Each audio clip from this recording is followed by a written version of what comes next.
My fellow Americans, I want to speak to you tonight about the need for us to lower the temperature in our politics. And to remember, while we may disagree, we are not enemies. We're neighbors, we're friends, co-workers, citizens, and most importantly, we're our fellow Americans. We must stand together. Yesterday's shooting at Donald Trump's rally in Pennsylvania calls on all of us to take a step back, take stock of where we are, how we go forward from here. Thankfully, former Trump is not seriously injured. I spoke with him last night. I'm grateful. He's doing well, and Jill and I keep him and his family in our prayers.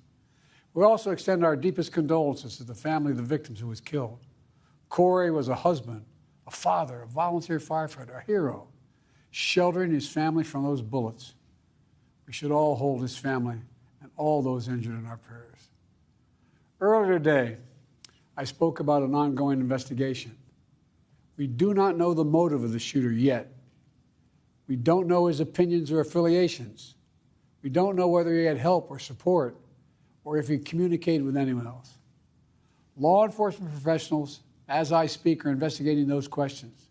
Tonight, I want to speak to what we do know.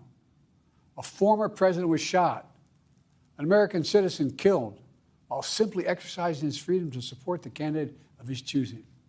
We cannot, we must not go down this road in America. We've traveled it before throughout our history. Violence has never been the answer, whether it's with members of Congress of both parties being targeted and shot, or a violent mob attacking the Capitol on January 6th, or a brutal attack on the spouse of former Speaker of the House, Nancy Pelosi, or information and intimidation on election officials, or the kidnapping plot against the sitting governor, or an attempted assassination on Donald Trump. There is no place in America for this kind of violence, or for any violence ever. Period. No exceptions. We can't allow this violence to be normalized. You know, the political record in this country has gotten very heated. It's time to cool it down. We all have a responsibility to do that. Yes, we have deeply felt strong disagreements. The stakes in this election are enormously high. I've said it many times that the choice in this election we make in this election is going to shape the future of America and the world for decades to come. I believe that with all my soul. I know that millions of my fellow Americans believe it as well. And some have a different view as to the direction our country should take. Disagreement is inevitable in American democracy. It's part of human nature. But politics must never be a literal battlefield, or God forbid, a killing field. I believe politics ought to be an arena for peaceful debate, to pursue justice, to make decisions guided by the Declaration of Independence and our Constitution. We stand for an America, not of extremism and fury, but of decency and grace. All of us now face a time of testing as the election approaches. And the higher the stakes, the more fervent the passions become. This places an added burden on each of us to ensure that no matter how strong our convictions, we must never descend into violence. The Republican convention will start tomorrow. I have no doubt they'll criticize my record and offer their own vision for this country. I'll be traveling this week making the case for our record and the vision, my vision of the country, our vision. I'll continue to speak out strongly for our democracy, stand up for our Constitution and the rule of law, to call for action at the ballot box, no violence on our streets. That's how democracy should work. We debate and disagree. We compare and contrast the character of the candidates, the records, the issues, the agenda, the vision for America. But in America, we resolve our differences at the battle box.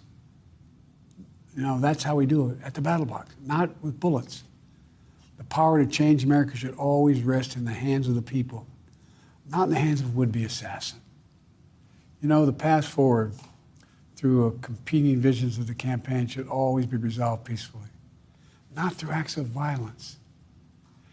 You know, we're blessed to live in the greatest country on earth, and I believe that with every soul, every power of my being. So tonight, I'm asking every American to recommit, to think about it. What's made America so special? Here in America, everyone must be treated with dignity and respect, and hate must have no safe harbor.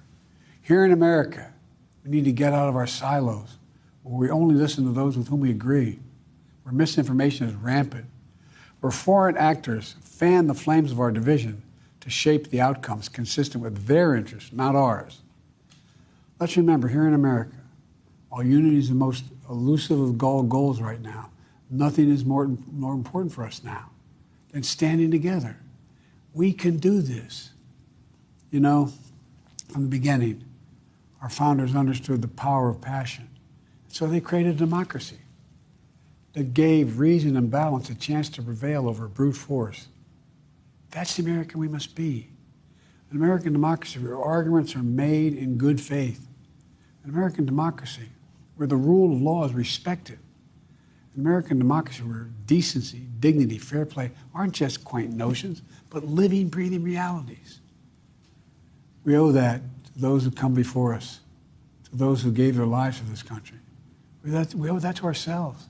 We owe it to our children and our grandchildren. Look, let's never lose sight of who we are. Let's remember we are the United States of America. There is nothing beyond our capacity when we do it together. God bless you all, and may God protect our troops.